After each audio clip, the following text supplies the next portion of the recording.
Hey guys, Brad Scott here with bradscottvisuals.com. Today we're gonna go over the upgrades and kind of do an update video on our 2022 Thor Tranquility Sprinter van. We've been in this thing for about, I think it's been close to a year now, if not over a year.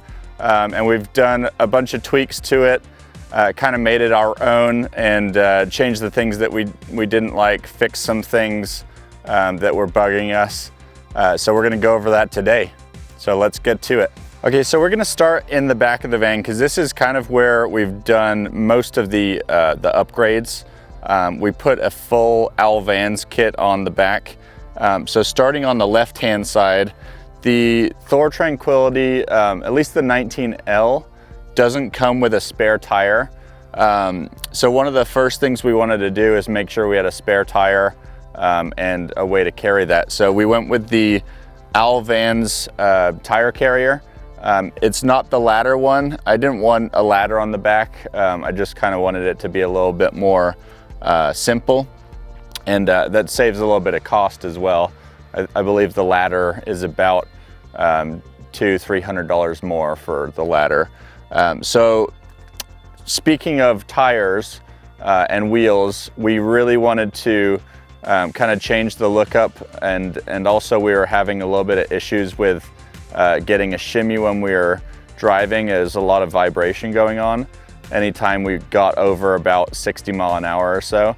So what we've done is we upgraded to the Black Rhino Arsenal 17-inch wheels, and then went with a BF Goodrich KO2 tire in the 265/17 R70, I think. I'll have to check. I'll put it in the link below so you can see the exact size that we went with. But I believe 275s are the largest you can go without basically ruining the adaptive cruise control. If you go anything over that, you're not going to be able to use the adaptive cruise control. I wanted to go just one step down from that and make sure we didn't get any rubbing or anything like that. If you follow me over to the front, one of the things that we had to do to increase the size of the tire was we got an Agile Off-Road No Rub Fender kit. So I installed this myself. It was a bit of a pain in the butt. Basically, you have to take off this whole entire piece right here on the stock fender. You take off the whole entire wheel well plastic, and then you have to do a little bit of hammering, a little bit of cutting. If you're not handy, I would definitely recommend having someone do the install for you. But what it does is it basically just creates more clearance in this section for the larger tire. If we didn't do that, the fender would be coming down about right here and be rubbing on our new BF Goodrich tires.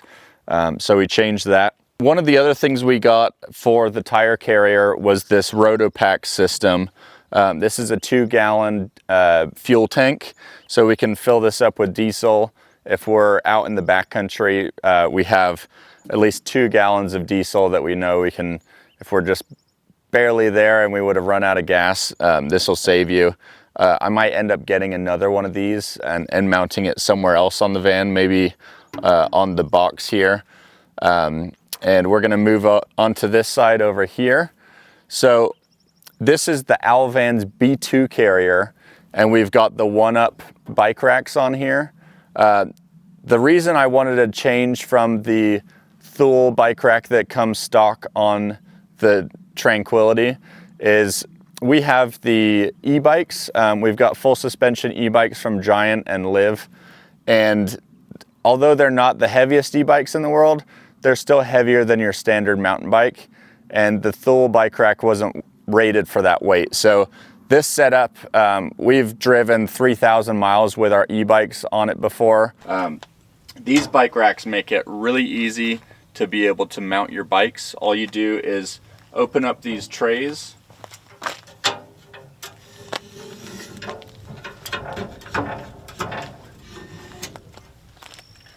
like so. And you lift your bike up there, put the wheels in, and then you just crank it on the tires. And it just has this ratchet system that really locks it down. So you can throw the bikes up there nice and easy. And then when you're not using it, it stores away nice and compact. The other thing that we wanted to have is a backup power source. The van actually does a really great job with the lithium system as far as power goes. The only thing that is a major drain on the battery is when you run the AC. So we got the Alvan's large expedition box so that we were able to carry a portable generator. We got a little Honda generator that we use. We got a new puppy and we wanted to make sure that she was in the AC if we're anywhere hot and we want to go on a bike ride.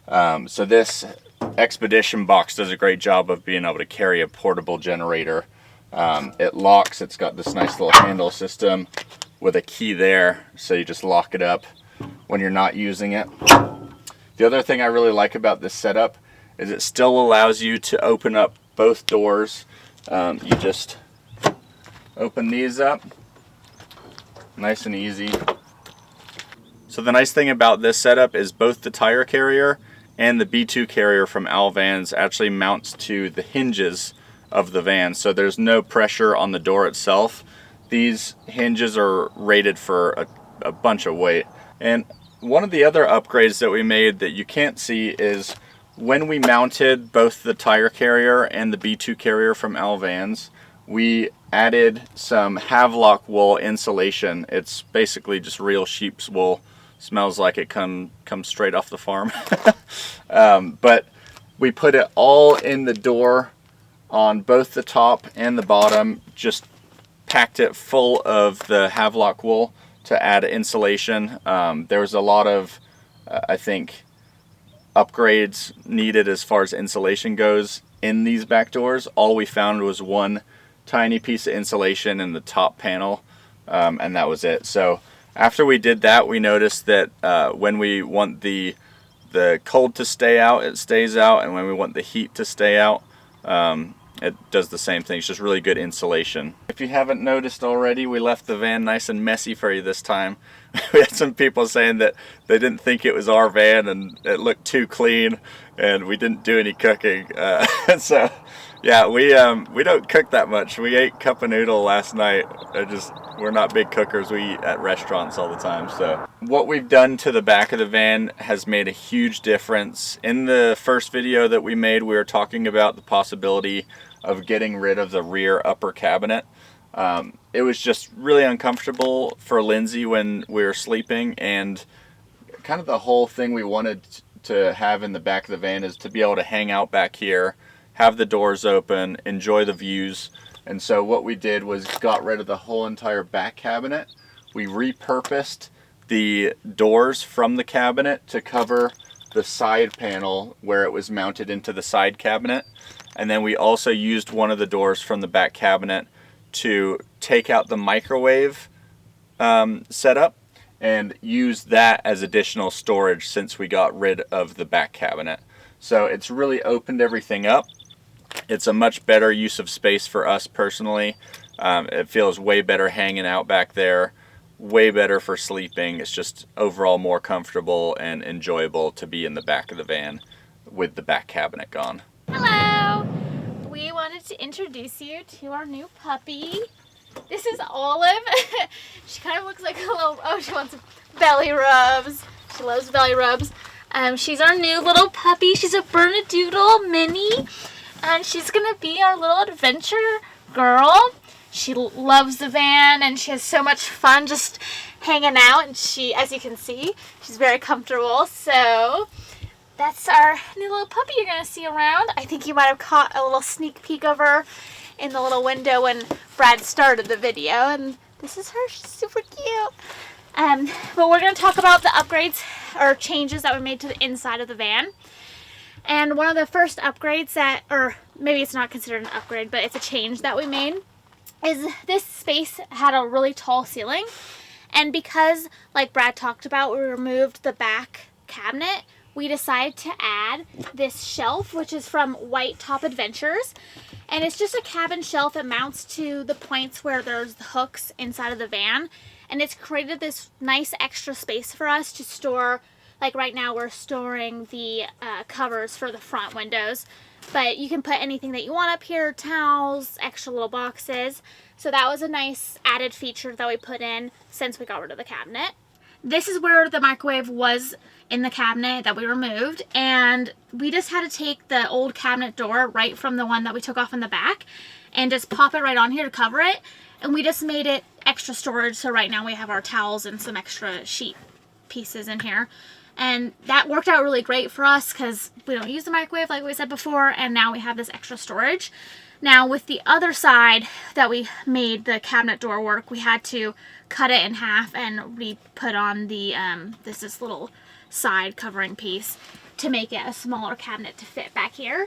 But it also works out really great. So if you're looking to try and remove the back cabinet like we did, it definitely works, and you can even keep all the same finishings that come with the van without having to make it look hodgepodge or something like that. So we have you around the back again just so we could show you.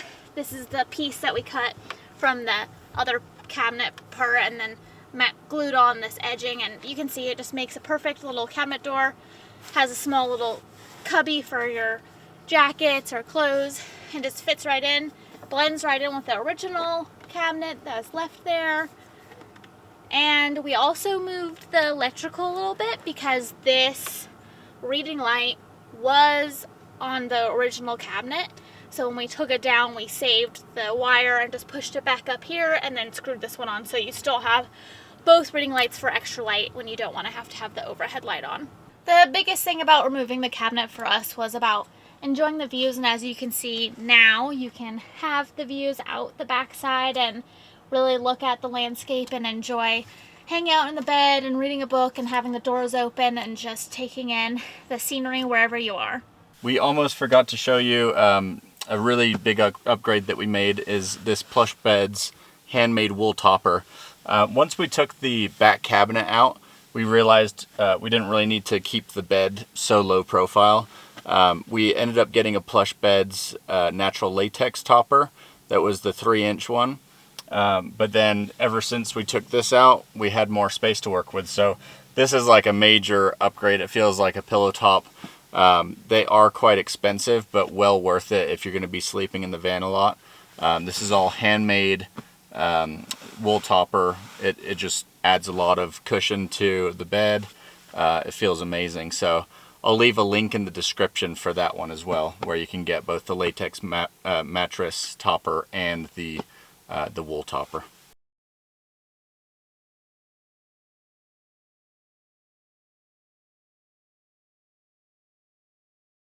So one of the other things that we got was one of these vatted 600 watt power banks or power station. This is really great for if we're running the AC unit and we need to charge drone batteries, camera batteries, work off the laptop, and we're worried about not having enough power with the AC going.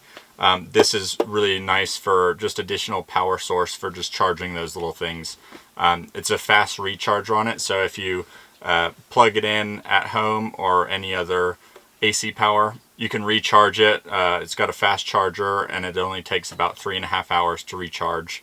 You can run both DC and AC power sources off of this, so if you want to plug in cell phones, things like that. And then it's also got that 2 AC plugs for things like laptops, drone chargers. You can charge the drone up to about 8 times or so. So this is a really great little additional power source that can be used not only when we take it in the van, but I use this sometimes when we're not in the van and we're just in a regular car and you need power. You can bring it on boats if you don't have any power on the boat, stuff like that. So this is a great little addition that we got. We did want to update you guys about how we feel about the van, and we love it. We love going on the adventures. It's a great space for us and it really, really works. But there have been a little bit of maybe like quality issues in regards to the fit and finishes in the van itself. I don't know if you've noticed throughout the video, but the trim and what's supposed to be the window covering actually fell off on this trip. We do go on off-roading. I mean, that's what the van is meant for. That's why we got a 4x4. So I think it's the problem is it's just mounted into the leather, and there's not actually any supporting points. Another thing that we've noticed is the wallpaper on that they're using to cover up the plywood that they've put in. It's peeling off and drying up and not really sticking quite that great. And not just that spot, but like kind of spots all over by the fridge over here, which I'm not sure if you can see, like it's just puckering off, and just things like that kind of mixed throughout the van. At one point, the back trim on this underside, the nails got loose and they just popped off. We've had this piece, which is a trim piece, completely pop off, and Brad screwed it in. So a lot of these things we'll either fix ourselves or just kind of deal with. But it is a quality finish issue, I think, a little bit from Thor, but you get a good deal, and we really, really enjoy going out and adventuring. So it's just something that you do have to keep in mind when you're doing the van life stuff, and when it's the pre-finished manufactured vans. That's just what happens. Thanks so much for watching, guys. I wanted to leave you with the one last upgrade that we made that has made a big difference to basically the drivability of the Mercedes part of the van itself. We were getting some issues with throttle lag. So you basically put your foot on the gas, you're trying to pull out of an intersection, something like that. And what would happen is you're basically getting this almost like a 6 to 10 second delay in the power that you're getting from the pedal. So you'd step on it and you're waiting and waiting, and all of a sudden you'd get this huge punch of power as soon as the turbo spindled up. So how we fix that is we got something that I think we got it from, I think we also ordered it from alvans.com, but it's called the pedal control. And it's a little box that you mount underneath. It's kind of where the cable goes into the old throttle cable. And what you do is you mount it in there, and then it's got a phone app, and you can program it to where you can have sport, eco, and you can even make it to where if someone was to try and steal the vehicle, you could put it on theft, and even if they were able to start the van, they wouldn't be able to even go with the pedal. It just doesn't give any throttle input at all. So we usually leave it on eco, and ever since we've had this, the actual pedal itself when you're trying to drive is much more responsive. It's got a really nice smooth power band, and it just makes driving the van way better. So I highly recommend that. Thanks again, guys, for watching. We'll leave you with some scenic footage of Joshua Tree. Have a great day.